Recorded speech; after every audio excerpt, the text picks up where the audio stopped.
राजे संभाजी और उनके मित्र कवि कलश को 40 दिनों तक जल्लादी यातनाएं दी गई।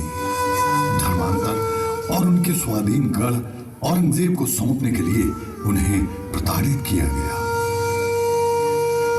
लेकिन आखिरी सांस तक संभाजी राजे नहीं झुके। एक दिन दरबार में औरंगजेब ने सिंहासन से उठकर कहा, हे शंभू, आखिरी बार कह रहा हूं, इस्लाम कबूल कर ले और हमारा बन जा। हम तुझे बख्श देंगे, साथ ही कुछ रियासत देकर उस रियासत का हाकिम बना देंगे। तभी उनके परम मित्र पंत प्रधान कवि कलश ने भरे दरबार में राजे के सम्मान में कहा, वो देखो, मराठा साम्राज्य के छत्रपति संभाजी राजे, आपकी शान और खिदमत में अपने आप को विश्व विजेता कहलाने वाले आलमगीर शहंशाह हजरत औरंगजेब खुद सिंहासन से खड़े होकर आपको सलाम कर रहे हैं। इस बात से नाराज होकर और जनार्दन पंत पिंगले पंत के वंशज के कहने पर हमारे संभाजी राजे की सजा मुकर्रर की गई। हमारे राजे और कवि कलश को उसी संगमेश्वर मंदिर लाया गया। जिन दो पंत के कट कारस्थान से छत्रपति शिवाजी महाराज से छल करने के आरोप में हाथी के पैरों तले संभाजी राजे ने कुचल डाला, उसी घटना से आहत होकर आज उनके वंशजों ने औरंगजेब से हाथ मिलाकर 11 मार्च 1689 में हमारे राजे संभाजी को निर्दयी मौत दी। इतनी ज्यादतियां और संसार में शर्मसार करने वाली पीड़ा और यातना और मौत हमारे राजे को दी। हमारे राजे के शीश को वे अपने संग बहादुरगढ़ ले गए। इतना खौफ भारत के इतिहास में शायद ही किसी राजा का हो जितना छत्रपति संभाजी राजे का था। शेष शरीर भीमा नदी के तट पर छोड़ दिया गया। कवि कलश को पहले ही मार दिया गया था।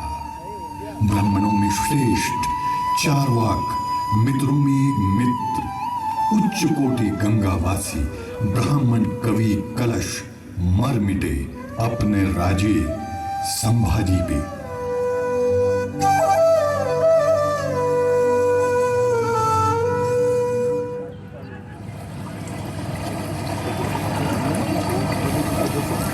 भाऊजी, गणपत भाऊजी, गणपत भाऊजी, काय झालं वहिनी? भाऊजी, मैं सुबह सुबह कपड़े धोने नदिया पर गई थी,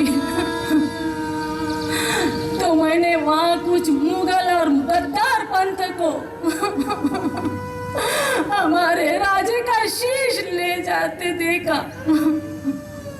मैंने देखने से अच्छा मेरी आंखें वही अंधी क्यों नहीं हुई भाऊजी, क्यों नहीं हुई?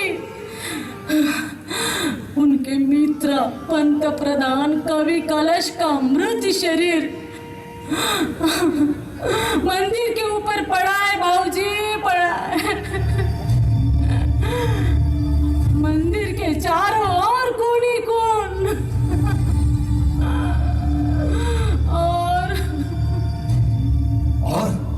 और क्या वहिनी, बताओ।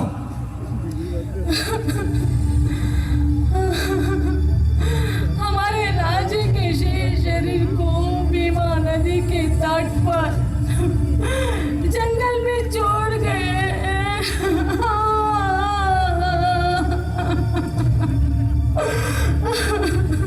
धनी, क्या हमारे राजा का दाह संस्कार नहीं होगा? क्या हमें वो करने नहीं देंगे?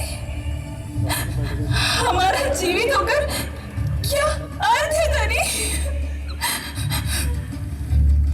वो कौन होते हैं हमें रोकने वाले? हम हमारे राजा का दाह संस्कार करके रहेंगे, चाहे वो हमें जान से मार दे। मैं खामोश नहीं बैठूंगा। जिनके वजह से हमें मान सम्मान मिला, जिनके पिताजी ने हमारे हाथों में ये तलवार दी, उसे चलाने का अधिकार दिया, एक थाली में जो हमारे राजे संभाजी हमारे रायपा मार के संग भोजन करते थे, हमें अंगरक्षक का मान दिया। सौगंध है उस तलवार की, जो हमारे बीच में आए ना काट देंगे, लेकिन राजे का दाह संस्कार करके ही रहेंगे, करके ही रहेंगे।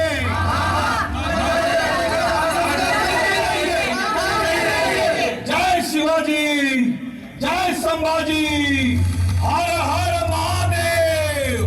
जय शिवाजी, जय संभाजी। गणपत गोविंद गायकवाड़ और वड़ू ग्रामवासियों ने राजे का अंतिम संस्कार अपने गांव वड़ू में किया और वही राजे की समाधि बनाई। ये समय मराठा साम्राज्य में काफी कठिनाइयों भरा रहा। कुछ माह राजा विहीन राज अधिकारी, राजपुरोहित, पंत अमात्य के द्वारा चलाया गया। इसी दौरान एक बेहद बुरी घटना घटी, जो आगे चलकर युद्ध में तब्दील हो गई। गणपत महार और वड़ू ग्राम के बुजुर्ग महार चंबार लोगों को राज दरबार में लाया गया।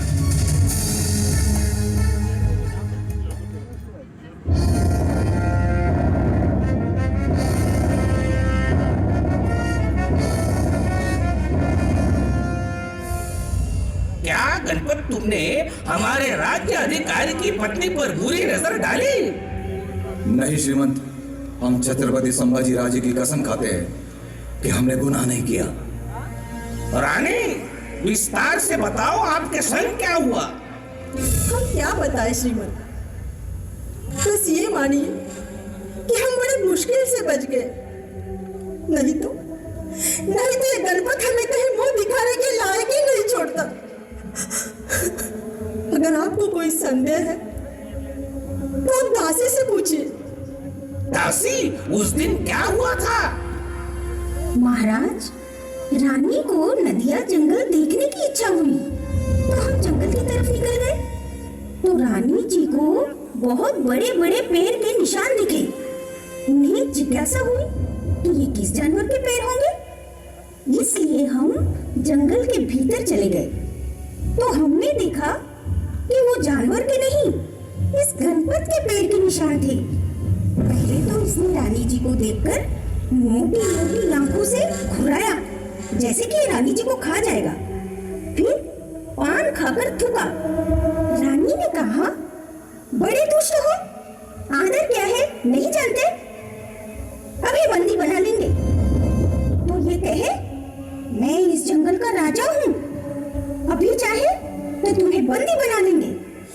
काश हमारे में भी तुम्हारे जैसी खूबसूरत, सुंदर, कोमल स्त्री होती तो हम उसे अपनी रानी बना लेते। नीच कहीं के, नीच हो और नीच ही रहोगे। क्या रानी, इस दासी ने जो भी कहा, क्या वो सत्य है? हाँ श्रीमंत, और जाने तब दिया जब अपने हाथों से दिया हुआ पान खाने पर विवश किया गया इस नीच गणपत दास ने। शिव शिव शिव शिव, एक शूद्र के हाथों का पान तुमने खाया तो सिपाही क्या कर रहे थे? ये पूरे झूठ में थे श्रीमंत। मतलब गुनहगार सिर्फ गणपत नहीं तो पूरी कौम है।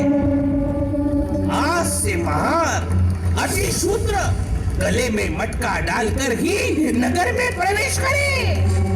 पान खाने की बड़ी राजा महाराजाओं की आदत है, तो थूके अपने मटके में ताकि धरती अपवित्र ना हो। बड़े बड़े पैरों के निशान से आज अबरू जाते जाते बची। इसलिए अब स्त्री हो या पुरुष, कमर में झाड़ू बांध कर चले ताकि तुम्हारे निशान तुम खुद ही मिटा सको। और जब सूरज सिर पर हो तभी नगरागमन, ताकि तुम्हारी अपवित्र छाया हम पर ना पड़े। ये हमारा न्याय वरना अनुरूप शिक्षा है, जिसका अभी से अनुपालन हो।